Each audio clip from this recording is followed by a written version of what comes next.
Alright, got called out on a pipe job. We were going to put an air vent in so it could get more air. And when I cut into it, that's what we run into. That other end is plugged too. So now the reason I have primer on it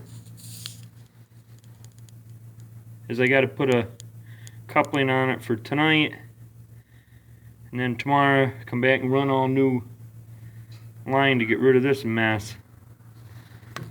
I already got my coupler. I'm just going to slide that on just to do the repair.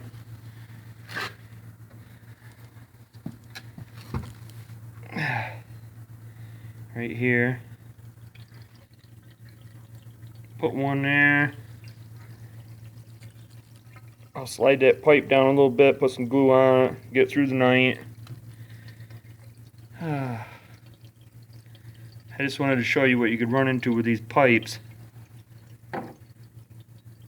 Thanks for watching.